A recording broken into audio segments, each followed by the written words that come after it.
ভাই নিজের এক আলমারি ভরা শাড়ি থাকতে অন্যের কোনো একটা সুন্দর শাড়ি দেখে চোখ আটকে গিয়ে সেই শাড়িটা পরতে চাওয়া বেহায়া মনটাই আমার। আর শাড়ি পরে বাচ্চাকে সামলানো যে কতটা কঠিন তা শুধু মনে হয় বাচ্চার মায়েরাই ভালো জানে। তো সব থাকছে আজকের এই ভিডিওটাতে। আর এই সুন্দর শাড়িটা হলো আমার শাশুড়ি আম্মার। আর হঠাৎ করে মনে হলো যে বেশ কয়েকদিন হলো কোথাও ঘুরতে যাওয়া হচ্ছে না আর আমার শাড়ি পরাও হচ্ছে না, তাই আজকে টুকটাক শাড়ি পরে সাজুগুজু করি। তার কারণেই তো আমি আমার শাশুড়ি আম্মার আলমারি থেকে এই সুন্দর শাড়িটা নামাই নিচ্ছি, যেটা আমার পরতে ইচ্ছা করছিল। তারপরে শাড়িটা নামানোর পরে আমার কেন জানি না মনে হলো এই শাড়িটার সঙ্গে গোল্ড কালারের জুয়েলারি বা গোল্ডের জুয়েলারি অনেক বেশি মানাবে।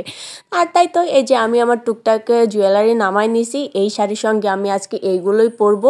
আজকে কোনো কারণ ছাড়াই এমনিতেই শাড়ি পরে সাজুগুজু করতেছিলাম, কোথাও ঘুরতে যাওয়ারও প্ল্যান ছিল না, কারণ তখন অলরেডি রাত। আর রাত্রেবেলা তো ছোট বাবুকে নিয়ে আমি কোনোভাবেই বের হব না, তাই সাজুগুজু করে শাড়ি পরে সব রিলেটিভদের সঙ্গে আমি ভিডিও কলে কথা বলতেছিলাম। ইভেন আমার শাশুড়ি তখন গ্রামের বাড়িতে ছিল। আমি আমার শাশুড়িকে ছবি পাঠানোর পর আমার শাশুড়ি বলতেছে যে বাহ, তোমাকে এই শাড়ি পরে তো অনেক সুন্দর লাগতেছে। আর তোমাদের ভাইয়াও অনেক প্রশংসা করতেছিল যে শাড়ি পরে নাকি আমাকে বেশি সুন্দর লাগতেছিল। আর শাড়িটা সামনাসামনি যতটা সুন্দর, ফোনে তার 1%ও মনে হয় ফোটে নাই। ফোনে অতটাও সুন্দর লাগতেছে না, কিন্তু সামনাসামনি আসলেই অনেক সুন্দর শাড়িটা। আমার পরা এই শাড়িটা আমার শাশুড়ি আমারও অনেক বেশি পছন্দের। তার আগেকার ছবিগুলো দেখলেই বোঝা যায় অনেক সুন্দর করে সাজুগুজু করে এই শাড়ি পরে ছবি তোলা আছে তার। আর এই শাড়িটা নাকি সে বেশ কয়েকবার পরছে, মানে অনেক কয়েকবার পরছে। আর শাড়িটা আমারও বেশ ভালোই লাগে, যার কারণে আজকে পরেই নিলাম। আসলে এই ধরনের শাড়ি মনে হয় সবারই অনেক পছন্দের।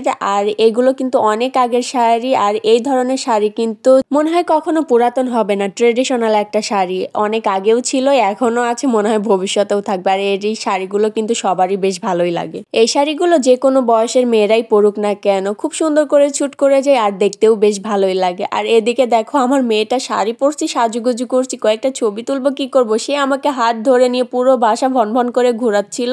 বাপরে বাপ, তার পিছু পিছু ছুটতে দাও আমি পুরো ক্লান্ত। পরে বসে পড়ছি যে তোমাদের ভাইয়ারে বলতেছিলাম কিছু সুন্দর করে ছবি তুলে দেন, কোথাও তো ঘুরতে যাওয়া হলো না, ছবি নিয়েই শান্ত থাকি। তো যাই হোক, সে ছবি তুলবে কি করবে, আমার মেয়ে এসে পায়চারা করতেছিল। আর দেখো বারবার এসে আমার হাতে একবার চুড়ি খুলে নিচ্ছিল, আবার চুড়ি পরাই দিচ্ছিল, তার কোনো ঠিক ঠিকানা নেই। আবার তার খেলনাপাতি নিয়ে এসে আমার হাতের মধ্যে ধরাই দিচ্ছিল।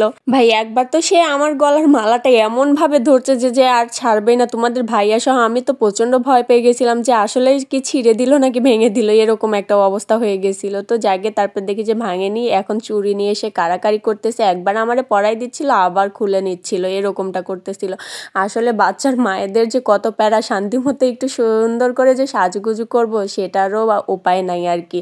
শাড়ি পরে বাচ্চা সামলানো আসলে অনেক মুশকিল। অনেকে তো শাড়ি সামলাতে পারে না, আর বাচ্চা কিভাবে সামলাবে। তো সেই দিক দিয়ে আলহামদুলিল্লাহ আমি অনেক ভালো শাড়িটা সামলাতে পারি। আর তোমাদের ভাইয়াকে দেই বাচ্চা সামলানোর দায়িত্ব, সে অবশ্য নিখুঁতভাবে বাচ্চা সামলানোর দায়িত্বটা পালন করে। আর তাই শাড়ি পরে বাচ্চাকে নিয়ে কোথাও ঘুরতে গেলে আমার অতটা অসুবিধা হয় না, কারণ তোমাদের ভাইয়া একটু ম্যানেজ করে নেয়। তো যাকে আজকে যে সুন্দর করে শাড়ি পরে সাজুগুজু করছিলাম, কিন্তু একটাও ভালো ছবি তুলতে পারি নাই, যার কারণে আমার অনেকটা মন খারাপ ছিল, কারণ বাচ্চাকে নিয়ে ব্যস্ত ছিলাম। আর এই কারণে তোমাদের ভাইয়া বলতেছিল আচ্ছা ঠিক আছে, আজকের মতো মন খারাপ করো না, কালকে আমার ছুটি আছে, কালকে তোমাকে নিয়ে ঘুরতে যাবো, আর কালকে তুমি এই শাড়িটাই পরো। তো আমিও খুশি হয়ে গেলাম। আর এখানে আমি রেগে গিয়ে আমার জুয়েলারি গুলো খুলে ফেলতেছি, তার কারণ এত সময় নিয়ে এত সুন্দর করে সাজুগুজু করার পরেও যখন একটাও ভালো ছবি না আসে আর মেয়ে শেষ মুহূর্তে এসে কান্নাকাটি লাগাই দেয়, তখন তো এরকম অবস্থা হবারই ছিল। তাই এই দেখো রাগের চোটে বকবক করতেছিলাম আর সব জুয়েলারি গুলো খুলতেছিলাম আর বলতেছিলাম অবশ্যই কিন্তু তাইলে কালকে আমাকে ঘুরতে নিয়ে যাইতে হবে। সে বলতেছিল আরে বাবা কথা তো দিছি, কালকে অবশ্যই নিয়ে যাব। তো যাকে আজকের মতো তোমাদের সঙ্গে এখানে ভিডিওটা শেষ করতেছি। দেখা হবে কালকে ঘুরতে যাওয়ার খুব সুন্দর একটা ভিডিও নিয়ে তোমাদের সামনে হাজির হয়ে যাব। তো এখনকার মতো বিদায় নিচ্ছি, সবাই ভালো থাকবে, সুস্থ থাকবে, আল্লাহ হাফেজ।